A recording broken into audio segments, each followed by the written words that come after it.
En la Metro nos tomamos una pausa y hablamos sin apuro de economía y cómo afecta tu billetera en el día a día. Con Domingo Cruzat y Fernando Claro en El Mundo en tu Bolsillo. Muy buenos días todos, nuestra audiencia dominical en este nuevo programa, nueva edición de El Mundo en tu Bolsillo, el programa que nos convoca todos los domingos a hablar de economía y cómo afecta la actualidad y todo lo que pasa en el mundo en el bolsillo de cada persona. Hoy día estaremos sin Domingo, mi compañero de panel siempre, Domingo Cruzat. Le damos un gran saludo, estoy acá medio repetido con lo digo, le damos un gran saludo porque se estuvo operando, pero está todo bien, así que saludamos a Domingo. Sin embargo, tenemos un gran invitado que nos va a permitir entender qué está pasando en Chile y el mundo en economía. Nada más y nada menos que Pablo Cruz, quien es el economista jefe de BTG Pactual Chile. Hola Pablo, ¿qué tal? ¿Cómo estás? Hola Fernando, hola a todos, encantado de estar acá. Oye, yo le voy a contar a mi audiencia, a nuestra audiencia, perdón, y a Max, en los controles, que estoy muy emocionado porque Pablo Cruz era compañero mío de universidad. Estudiamos economía en la Universidad Católica, hicimos el magíster, tú hiciste el magíster, ¿no? También. Hicimos un magíster. Oye, y Pablo hizo una carrera de estrella y ahora nada más que lidera el departamento de economía de un gran banco de inversión, no solo chileno, sino que latinoamericano. Así que, bueno, entremos al tiro a materia. Y Pablo, cuéntanos, ¿qué está pasando en la economía chilena en la última semana? ¿Por qué todos están preguntando si es que estamos o no en recesión o no? ¿Qué tan importante crees tú que es eso? A ver, hemos tenido un inicio de año bien complicado. Y andamos todos medio cabizbajos. Acuérdate de lo que se pensaba a comienzos de año, que esta economía iba a crecer en torno al 2,5%. Se hablaban de esas cifras, había gente que decía, no, podemos crecer incluso más, ¿ya? Por sobre el 3%. Sí. Y resulta que vemos los datos y en el primer semestre del año la economía se cayó cerca de 0,2%. Los primeros 6 meses. En los primeros 6 meses. Entonces, ¿qué es lo que hay detrás de esto? Y cuando uno empieza a mirar qué es lo que hay detrás, en buena parte, y aunque parezca echarle la culpa al empedrado, ha sido mala suerte. ¿Suerte? ¿En qué sentido? En que por un lado tenemos un fenómeno del niño fuerte que ha hecho que, por ejemplo, elementos como la pesca se caigan 40%. Esto yo lo aprendí hace poco, mirando pesca, pero cuando las temperaturas del mar suben, los peces se van más hacia el fondo. Claro. Y eso hace que sea más difícil capturarlo y por otro lado se achican. El calibre de los peces baja y por lo tanto la captura es menor. Mira qué sofisticación. Y eso afecta mucho no solo al PIB de pesca que uno podría pensar, sino que también a un montón de manufacturas que se hacen a partir de pescado. O sea, hemos visto un montón de noticias de que no hay jurel en lata, por ejemplo. Eso es manufactura. O harina de pescado, o ese tipo de cosas, que han afectado negativamente. Por otro lado, tuvimos una serie de problemas en minería que hicieron que la minería en mayo estuviera 10% abajo. 10. ¿Qué pasó en minería? Aquí hay elementos que sabíamos, tuvimos, por ejemplo, que sabíamos del año pasado, o sea, Escondida, que tuvo mantenciones, el accidente en Teniente, tuvimos... El accidente hizo que se frenara la faena, más que... Que se frenara la faena y retomar. En la minería no es ponerle play y que empezamos a producir de nuevo, sino que se demoran en retomar las velocidades o los niveles de producción anteriores. Y además en marzo también tuvimos problemas en algunas otras minas que hicieron que se caiga. Además de eso tenemos el tema de las exportaciones agrícolas de cereza, algunos problemas con uva, etcétera, que debiesen, es cierto, por eso digo, hay otros elementos de mala suerte, porque son exógenas, como nos enseñaban, cosas de afuera, cosas con las cuales no tiene control. Son temas de los que no tenemos control y que debiesen ser transitorios, o sea, debiesen salir. No esperamos que esto se repita en el segundo semestre de este año ni en el primer trimestre del próximo, entonces, el primer semestre del próximo, por lo tanto, eso va a salir. Y además de eso, tenemos todo el problema del petróleo y el conflicto en Medio Oriente. No me diga, porque Domingo nos tiene aquí aburridos con el petróleo. Oye, pero a ver, entremos en eso. ¿Tú tienes, o ustedes, como le dicen, tienen alguna... ¿Cómo hacen con sus clientes? Porque tienen clientes que les preguntan, ¿cómo está el precio del petróleo? ¿Ustedes qué les dicen? Yo creo que es imposible. Y Domingo le da con siempre andar pronosticando y cosas. Yo no soy de eso. ¿Ustedes qué hacen A ver, al respecto? para el precio del petróleo nosotros somos súper agnósticos. Ah, bien, ya. Porque yo tiendo a pensar que si alguien quiere hacer plata proyectando el precio del petróleo, la verdad es que Debería va a ser apostar. muy complicado. Lo que hacemos es simplemente tomar la trayectoria del petróleo Brent que hay implícita en los futuros y tomamos eso como proyección. Ahora, y para que hacemos entiendan nuestra audiencia, ¿qué significa que tomen el precio del petróleo, Brent, olvídate del Brent, el precio del petróleo en los futuros? ¿Qué significa eso? Los futuros de petróleo son, por ejemplo, si yo quiero comprar un barril de petróleo en 6 meses más.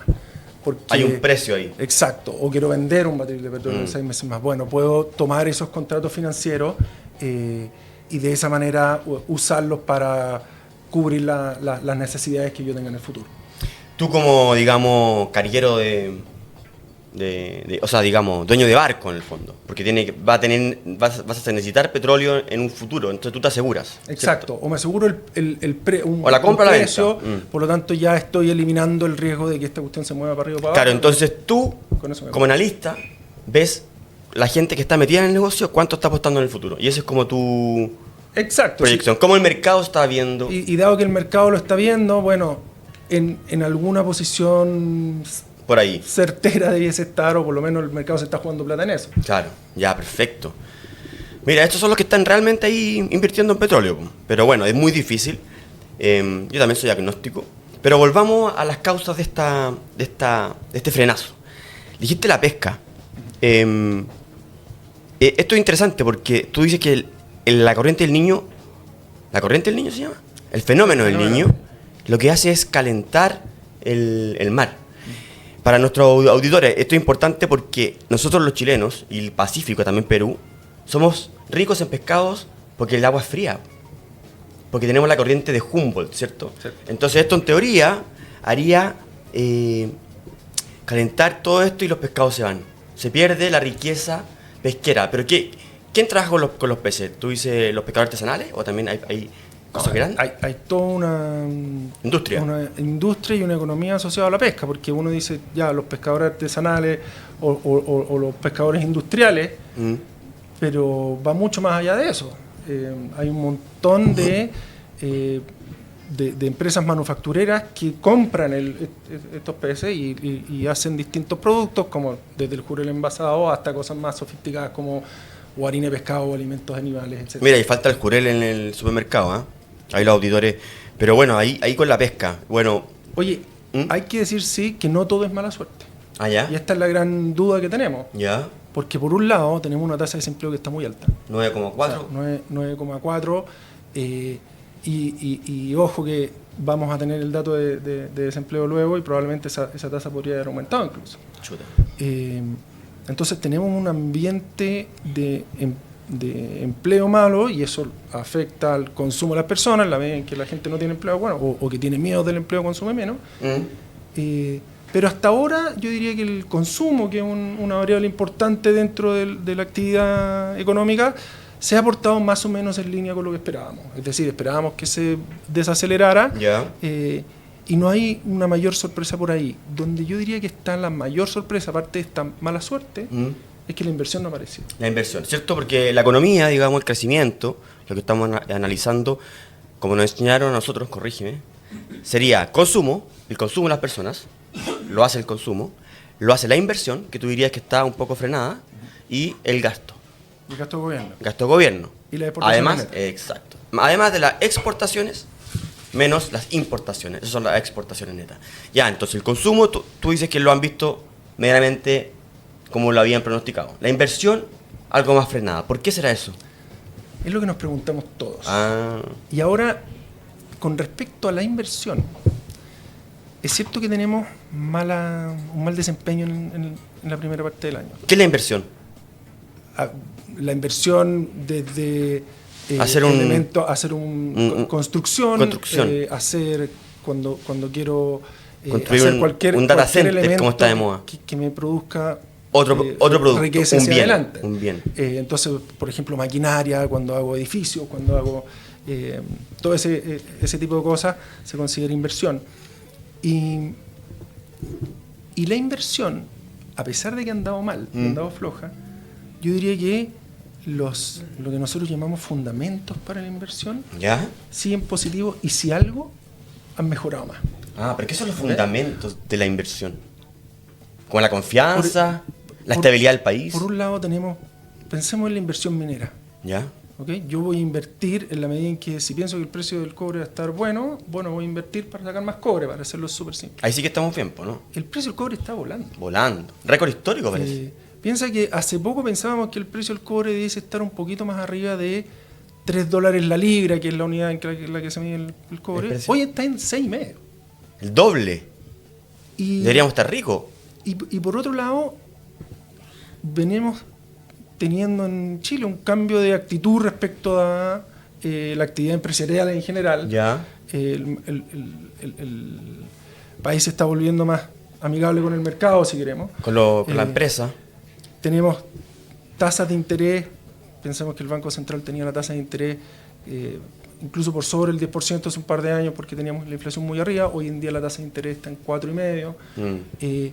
Y por otro lado, tenemos un proyecto de reconstrucción que se aprobó, que lo que va a hacer es bajar las tasas de impuesto corporativo, bajar la permisología en general y hacer que el ambiente para invertir, que sea más fácil invertir. Y por lo tanto esperamos que la inversión empiece a repuntar. Y de hecho, si uno mira estas cosas se llaman catastros de proyectos, que es gente que va viendo cuáles son los proyectos que están ejecutados. Claro. Se ve que esos catastros se están poblando con inversiones para este año, para el próximo año, y han aumentado mucho los proyectos. ¿Esos son los que estaban, por ejemplo, en el Consejo de Ministros y cosas así? Hay algunos que están en el Consejo de Ministros, depende de la etapa del avance del proyecto, y eso ha ido aumentando, y por lo tanto esas señales nos dicen, oye, es cierto que la inversión está mal ahora, pero debiese empezar a avanzar. Nosotros esperamos en los próximos trimestres o el próximo año ya firme. Perfecto. Estamos con Pablo Cruz, economista jefe de BTG Pactual Chile. Pablo nos dice que el consumo está estable dentro de lo que ellos pronosticaban. En la inversión, entonces, estamos medianamente positivos a futuro, a pesar del freno que ocurrió este primer semestre. ¿Qué nos queda para el PIB? El gasto del Estado. Y eso, yo me acuerdo que nos enseñaban que el gasto del Estado no era muy importante para el crecimiento. ¿Qué me decís tú? No, sí lo es. Lo es, ¿eh? Sí lo es. Mira. Es keynesiano aquí, mi socio. Por dos razones. Piensa tú lo que pasó esto está todo mezclado, pero lo que pasó junto con los retiros de pensiones tuvimos el IFE, que era una brutalidad de plata. ¿Okay? Al mes eran como 3.000 millones de dólares. Una locura. Eso disparó el consumo. Disparó el PIB, por lo tanto. Disparó el PIB, por lo tanto. El problema es que eso no se obtenía en el tiempo. Eso es lo que yo quería decir. Y el tema es que tuvimos una resaca monumental después. Claro. Aparte de... ¿Qué fue la resaca? La resaca fue la desaceleración brusca del consumo que tuvimos entre el 2022 y el 2023. ¿Y la inflación? Aparte de la inflación, uno dice, ¿por qué está todo caro hoy en día? Bueno, en parte por eso. Obvio. Gasto fiscal firme, aparte de los retiros de fondos de pensiones, que probablemente es la peor política pública que hemos tenido en los últimos 30 años. Sí. Entonces, se me fue el hilo de lo que No, era el gasto, porque yo te dije. El gasto gobierno. Estamos SEMA I más G, entonces clase economía. Sí nos importa el gasto gobierno, en la medida en que sea predecible y sostenible. Claro, sostenible. Y es muy importante que sea sostenible porque lo que vemos en Chile desde yo diría del 2014 en adelante, antes del 2014 lo que teníamos era un gasto que estaba más o menos en línea con los ingresos de gobierno. Claro. Y del 2014 venimos viendo un gasto que es sostenidamente superior a los ingresos. ¿Okay? En cuanto más o menos 2% del PIB. Y eso, por definición, si yo no tengo ingresos para financiar el gasto, lo que tengo que hacer es endeudarnos. Y lo que hemos visto es que la deuda ha aumentado. Piense que si en el 2010 más o menos, la deuda sobre PIB de Chile era más o menos el 5%. Hoy está en niveles de 42%. Chuta. Es un montón. El famoso déficit. Y lo que tenemos que hacer es atajar el déficit fiscal. ¿Y por qué lo digo? Porque si el fisco se sigue endeudando, Bueno, entonces lo obvio es que a una persona que está muy endeudada le cobran tasas de interés más caras. Más altas. Sí, ¿no es cierto? Y eso arrastra, sube la marea para todos. Para todos nosotros. Entonces, para usted que nos está escuchando también le van a subir las tasas. los créditos hipotecarios suben. Los créditos de consumo. Los créditos de consumo suben. Bueno, en general, en la medida en que tenemos un Estado más insolvente o con menor capacidad de pago, más endeudado, bueno, entonces todos terminamos pagando el carrete. Hoy vamos a seguir conversando aquí con Pablo Cruz, economista jefe de BTG Pactual Chile.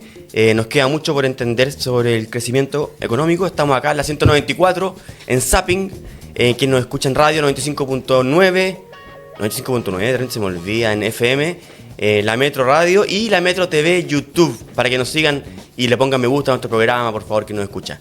Vamos y volvemos. Chau, chau. Hola a todos, estamos acá de vuelta en El Mundo en tu Bolsillo con Pablo Cruz, economista jefe de BTG Pactual y BTG Pactual Chile, y mucho más importante, compañero mío de universidad desde la más tierna adolescencia, como le llaman. Hola, oye Pablo, bueno, estábamos hablando del PIB, del crecimiento semestral en Chile, aquí en la 95.9 FM, Radio La Metro TV en YouTube para que nos escuchen en YouTube y 194 Zapping. Pablo, cuéntanos. Estábamos en el crecimiento que estaba un poco estancado en Chile, el último semestre, ¿cierto? Y el crecimiento era el consumo, que es lo que nosotros gastamos todos los días, la inversión, que es lo que invierten las empresas, que ya la analizamos, y el gasto del Estado, ¿cierto? ¿Qué queda para definir el PIB o el crecimiento que medimos mes a mes, año a año, y son fruto de muchas peleas, que crecimos o no crecimos? ¿Qué queda para eso? Las famosas exportaciones netas. Sí, ¿qué es eso? Exportaciones netas, a ver, el PIB lo que mide en simple es lo que producimos o el sueldo del país. Ya, ¿ok? En un periodo de tiempo, ¿cierto? Claro, es el sueldo, no es la riqueza, no es lo que acumulamos en el tiempo. Muy importante. No es stock, es flujo. Exacto. Sí, muy importante. Y dado que es lo que producimos en el país, bueno, tenemos que sumar lo que hacemos en el país y lo exportamos, por lo tanto las exportaciones, pero a eso hay que restarle lo que consumimos en el país que no se produce en el país. Eso es la importación. O sea, si importásemos más de lo que exportásemos, tendríamos como una cuenta negativa ahí en el... un déficit de balanza comercial. Un déficit de balanza comercial, que se llama, ya. Y hoy día tenemos superávit en Chile, ¿no? Hoy en día es superávit, sí. Porque tenemos exportaciones de cobre a un precio que está muy fuerte. ¿Pero eso es siempre? No, es fluctuante, el precio del cobre también... No, me refiero a que porque yo escucho, yo leo que Chile es un país de una matriz exportadora, ¿cierto? Somos un país que está abierto al mundo. Eso obviamente nos hace importar muchas cosas, también exportar. Pero nuestra balanza comercial, como acabamos de decir, ¿es casi siempre positiva o pasa por momentos negativos? No, pasa por momentos positivos y por momentos negativos. Pasa por momentos negativos. Y uno debiese pensar que en el largo plazo, dado que lo que uno consume es lo que produce, esto debiese estar equilibrado. Medio neteado. Entonces, cuando tenemos, por ejemplo, volviendo al tema de los retiros de fondos de pensiones, cuando tuvimos los retiros de fondos de pensiones, la balanza comercial fue muy negativa, porque métale Alibaba comprando bienes de consumo en general de afuera. Entonces uno mira eso y dice, esto no es sostenible y se tiene que corregir. ¿Okay? Y lo que estamos viendo ahora en temas de exportaciones es que la balanza comercial, es decir, la cantidad de exportaciones menos la cantidad de importaciones, sigue siendo positiva, pero las exportaciones están cayendo a pesar del nivel alto del precio. Las exportaciones en términos de volúmenes exportados, sin contar por precio. El quantum que me enseñaban. Se están cayendo porque, dado que la producción minera se cayó fuerte, bueno, entonces las exportaciones mineras también se han caído. Okay, y además tuvimos el tema de las exportaciones de cereza y ese tipo de cosas. Que se anduvieron frenando. Que se frenara a comienzo de año. Ya, perfecto. Entonces, si resumimos, consumo C más I más G, más exportaciones netas, el futuro del PIB, del crecimiento, yo creo que sería la I, la inversión, ¿cierto? Porque es lo que te genera más producto hacia adelante. Además, pero lo que ustedes como economistas y departamento de estudio ven a futuro es como lo que se debería recuperar. Sí, exactamente. De hecho, este año los números van a ser pobres. O sea, entre 0,5 y 1%. Ah, para 0,5 está diciendo tuya. Ah, más abajo. Porque dado como partió el año, necesitaríamos que la economía agarre vuelo demasiado rápido para crecer por sobre eso. Chuta. Pero el próximo año debiésemos ver una recuperación del orden del 3 a 3,5%. 3 a 3,5. Sí. Ya. Aguantar nomás, pues. Aguantar, ¿cierto, Max? Queda poco. Pero estamos recuperándonos. Bueno, y por último, para cerrar este tema del PIB. Y a no ponerse cabizbajo, el PIB, el IMASEC de julio va a ser malo porque tuvimos las lluvias, las inundaciones y todo el cuento. De nuevo, los efectos de mala suerte. ¿Viste? Así que no se sorprendan de ver una cifra negativa en julio tampoco. Chuta. Bueno, mucha fuerza ahí, toda la gente del norte, Tocopilla, también el norte chico, que también sufrió harto, ahí en el Elqui, Limarito. Están todos nevados, están con 6 metros de nieve, donde no hubo nieve por años. Así que, bueno, fuerza a todo. Y el sur también, que también lo están reconstruyendo. Este país, bueno, fue azotado por la naturaleza. Como siempre. Oye, ya, entonces, la recesión, bueno, casi cero, dijiste menos 0,2. Entonces, en el primer semestre. En teoría. Habría que esperar. No en teoría, esto es dato duro, ya conocemos los datos. Pero el Banco Central siempre lo revisa, ¿no? Es como provisorio. Sí, siempre se revisan los datos en general, pero ya conocemos las cifras al segundo trimestre o del primer semestre y sabemos que respecto del año pasado la economía se cayó como 0% en el semestre. Ya, bueno, es pasado, ahora mirar al futuro y sin caer bajo por julio. Oye, Pablo, nos vamos a cambiar de país, porque hubo noticias en las redes, en todos lados, acerca de una reforma que se habría aprobado en el país vecino, en Argentina, ¿ya? Yo sé que, bueno, BTG Pactual tiene oficina en otros países, así que tú siempre te remites a lo que ocurre acá, ¿cierto? Sin embargo, ¿qué nos podría decir de lo que nosotros aprendimos cuando estudiábamos economía esto? Porque lo que se dice que se logró allá, porque aquí voy a decir yo, lo que es un hecho, en Argentina el Banco Central no era autónomo, porque el Estado, el Ministerio de Hacienda, compraba deuda del Banco Central. Y al revés, el Banco Central compraba deuda del Ministerio de Hacienda. En teoría eso no se va a poder hacer más. ¿Qué nos dices tú de eso, Pablo? Sí, a ver, como economista. Tal como dices tú, yo no sigo de cerca Argentina. Ya. Pero ciertamente, pensando y lo que se aprobó, según entiendo, son normas que le dan mayor independencia al Banco Central. Y eso va en la dirección correcta de todas maneras. De todas maneras, cierto. Los grandes problemas que tenemos cuando un Banco Central no es independiente, primero, ¿qué significa que no sea independiente? Es que depende, el presidente del Banco Central, el Consejo del Banco Central, dependen del gobierno de turno. De turno. ¿Ok? En términos simples, como que fuera un ministerio más. Claro. Y el problema es que es el ministerio a cargo de imprimir billetes. Chuta. Billetes físicos o billetes electrónicos. Claro. Entonces, imagínense un gobierno que está pasando por un momento de estrechez fiscal, como todos los gobiernos pasan. Como Chile hoy día, digamos. Un gobierno que se enfrenta a una restricción presupuestaria. Tiene todos los incentivos para decirle al Banco Central, oiga, pero imprímame más fajos de billetes. Y listo, solucionamos el problema, con eso financiamos. ¿Qué es lo que ocurrió? En Latinoamérica completa. En Latinoamérica, no solo en Europa, recordemos que mucho antes, viene de la Alemania con inflación. Justo antes de la Guerra Mundial. Entonces, de la Segunda. Lo que hemos aprendido en economía es decir, ¿saben qué? Esto de imprimir billetes tiene que hacerse con suma responsabilidad. Y no puede ser que el ministro de Hacienda quiera gastar más y entonces en la mañana firma un decreto para gastar más y después en la tarde va al Banco Central. Cruza la plaza del frente a la moneda. Emítanse o imprímanse los billetes necesarios para financiar esto. ¿Qué pasa con eso? Que la inflación se nos dispara. Se nos dispara, claro. Por lo tanto, es una muy buena señal esta de darle más independencia al Banco Central Argentina. Claro, porque en Argentina sabemos bien que la inflación ha sido el flagelo de los últimos años, especialmente antes que llegara Milei, que lo ha bajado mucho la inflación, pero audiencia, es bueno que sepa, nunca a niveles siquiera cercanas a la nuestra. Nosotros estamos con un nivel de inflación hoy en día está en 3,5%, pero después del benzinazo oscilaba en torno al 4%. Y estamos escandalizados porque la inflación a fin de año va a estar entre 4 y 4,5. En Argentina estamos hablando de que en un escenario positivo va a estar entre 20 y 25%. Imagínate. Entonces, claramente... ¿Y eso es positivo? La inflación es un impuesto. Es un impuesto oculto, ¿cierto?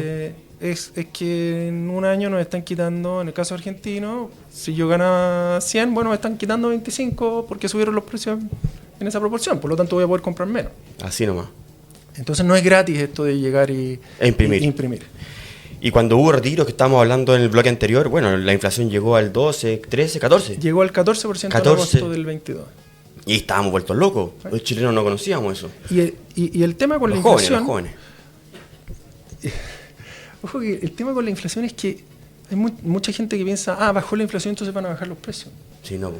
Pero la inflación es el aumento del nivel de precios. Si el nivel de precios aumentó y antes uno podía salir a comer y un plato te costaba 5.000 y ahora te cuesta 12.000, bueno, la reducción de la tasa de inflación significa que el plato ahora va a empezar a aumentar menos, pero no va a bajar a 5.000. No baja, ¿no es cierto? Eso nos daría para una larga conversación sobre la deflación. Estaría bueno, pero a ver, cuéntanos, ¿estaría bueno que hubiese deflación?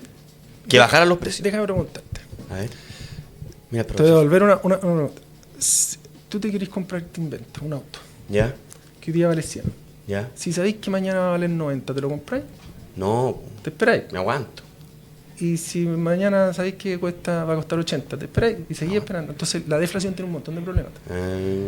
Y típicamente se asocia a economías deprimidas. Deprimidas, claro. ¿Okay? Uno piensa que la tasa de inflación óptima debe ser 0%. Claro. ¿Okay? El problema con el 0% y no el 3%.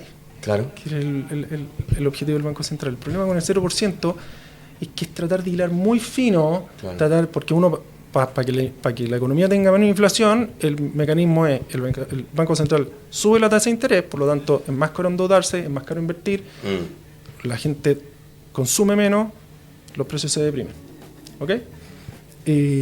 Entonces, si quisiéramos tener una inflación de 0, voy a tener que hacer que el Banco Central esté subiendo la tasa más allá de lo que, donde los costos de subir esa tasa para tener... Para mantener la inflación en 0 son muy altos, claro. Y el beneficio respecto de una inflación de 1 o de 3% es muy menor. Muy menor. Yo me acuerdo del último periodo de que hubo deflación. Tengo un recuerdo. Lo alcanzamos a vivir. Eso fue el 2009. Bien. Buen recuerdo. ¿Y eso fue por qué? Porque estábamos en crisis. Porque el país se destruyó. Hombre. Porque teníamos la crisis subprime. La crisis subprime y veníamos también... Poca gente se acuerda. De una heladas. Veníamos de un boom de precios de alimentos a nivel global en 2007-2008, que después se normalizó muy fuerte. Y acá hubo heladas. Me acuerdo perfecto, el 2008, toda la zona se llenó de heladas y todos los alimentos, además del boom externo, subieron de precio. Entonces, de ahí vino la crisis subprime, quiso bajar todos los precios generales y además, bueno, se normalizó el precio de la comida. Pero claro, el fruto de esa deflación que todos querríamos no era muy feliz, porque era... falta pega. 9,4 desempleo hoy día. ¿A cuánto habrá llegado en esa época, en la crisis subprime? Uy, no tengo el número en la Pero fue récord, ¿no? Fue a 2 dígitos, yo creo, ¿no? No tengo el número en la cabeza porque más encima que era... Me voy a poner latero porque era otra la encuesta de empleo que teníamos. Ah, verdad. Porque un poco comparable. Chile entra a la OCDE en el 2010 y se cambia... Uno de los temas para entrar en la OCDE era que teníamos que tener más o menos las mismas metodologías y por lo tanto cambió. ¿Quién enredó eso de los datos? Ahora estoy en la Comisión de Empleo Público, vamos a tener que ponernos de acuerdo. ¿De dónde sacamos los datos? Porque está el INE, está la DIPRES, y así una cantidad de indicadores de cuántos empleados tenemos públicos en el Estado que vamos a tener que ordenar. Oye, en tiempos de inteligencia artificial, además, ¿cómo va a ser tan difícil saber cuánta gente hay en tiempo real en las administraciones públicas? Ni me diga ahí. El problema es que no están en papel. Ah, sí. La municipalidad, mira, Max tenía la magia ahí. De hecho, va a ser discusión ahí cómo entramos, pero vamos a ver, sí. Sí, pues vamos a tener que ver qué pasa ahí con los empleados municipales, porque hay algunos que por ley deberían comunicarnos cuántos empleados tienen, pero no lo hacen. Muchas municipalidades. Ahí hay un desafío importante. Uno podría tener una base de datos en tiempo real de la cantidad de gente, no solo en el Estado, sino que la cantidad de gente que tenemos empleada en el país. No debiese ser tan complicado consolidar esa base. Tarea para nosotros, la comisión y la modernización del Estado. Esos datos no existen. ¿No existen? Yo no estoy absolutamente... ¿Existen los datos de cuántas personas trabajan en Yo no estoy metido en eso, lo tiro como una idea, pero me parece que debiésemos avanzar en estadísticas que sean bien fiables. Bueno, sí, no son difíciles de armar. Chile igual tiene buena estadística, para que venimos con cuentos, pero hay cosas que todavía siempre hay que mejorar. O sea, de hecho, la página del Banco Central de Estadística, sí que es comentario nerd, pero mira. La página de estadística del Banco Central yo creo es una de las mejores del mundo. ¿Ah, sí? ¿Esa la armaste tú? Pablo trabajó en el Banco Central, así que reconócelo. No la armé yo. Ah, ya. Así que felicitaciones a la gente del Banco Central. Yo creo que es solo comparable y yo la encuentro incluso más amigable que la de la Reserva Federal de Saint Louis, que todo el mundo mira como la gran... ¿en serio? Como el gran foco modelo a seguir. San Luis. Que se llama FRED. ¿La FRED? FRED. Y mira el comentario. Y los datos. Comentario nerd. Comentario nerd. ¿A dónde queda San Luis? Me imagino como a nuestra Dolly Parton que acaba de morir. Me imagino como la mitad del Midwest, ¿no? ¿No sabemos? No sabemos. Es que a mí la geografía en Estados Unidos no es muy fuerte. ¿Pero estudiaste en Estados Unidos tú, Pablo? Sí, estudié en el MIT. En el MIT. Boston, mira qué elegancia. Oye, como banquero central, vamos cerrando porque hay un tema muy freak que quizás a los chilenos, a nuestra audiencia, nos debería preocupar, entender. Yo no sé qué significa. El Banco Central acaba de anunciar que cambió sus monedas. ¿Qué significa eso, Pablo? ¿Tenía alguna información al respecto, no? A ver, probablemente leímos la misma noticia. Ya. Cambió la moneda de 10 pesos y la de 50 pesos. Ya. Por monedas que son la de 10 pesos va a ser más chica y las dos son más livianas. Yo cuando leí esa noticia, lo primero que me pregunté fue ¿quién usa estas monedas hoy en día? Yo pensé lo mismo. Mira, la de 10 va a ser más chica, de 21 a 18 milímetros, y va a tener el canto liso. Claro, porque antes tenía como una textura. Una textura. Y la de 50 va a ser igual, pero va a ser más flaca.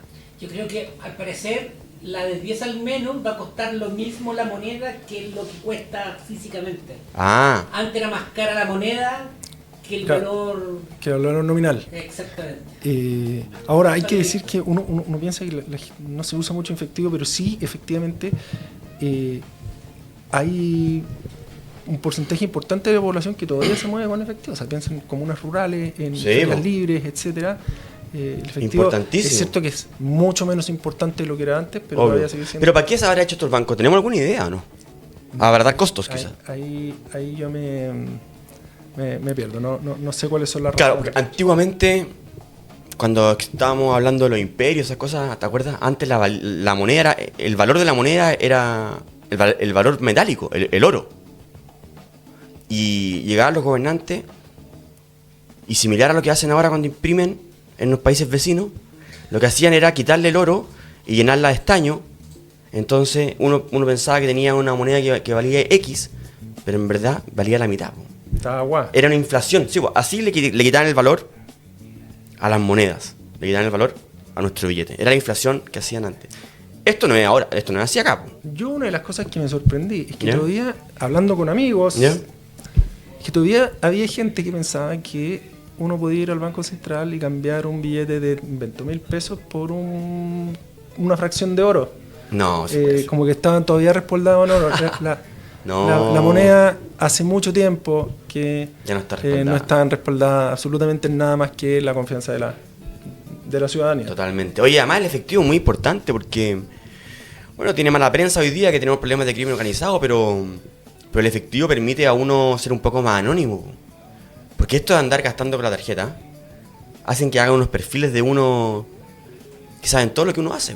Entonces, ahí yo soy un fiel defensor libertario, digo, del efectivo, porque eso mantiene tu anonimato en la sociedad.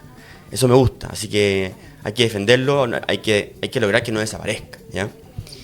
Bueno, estamos cerrando, ¿no, Pablo? Ha sido un gusto estar contigo, Pablo Cruz, economista jefe de BTG Pactual Chile. Audiencia, ha sido un gusto. Domingo Cruzat se está recuperando, estará con nosotros de vuelta próximo fin de semana y los dejamos, que lo pasen un buen domingo acá. Sigan en Zapping 194, en el canal YouTube de la Metro TV y 95.9 FM.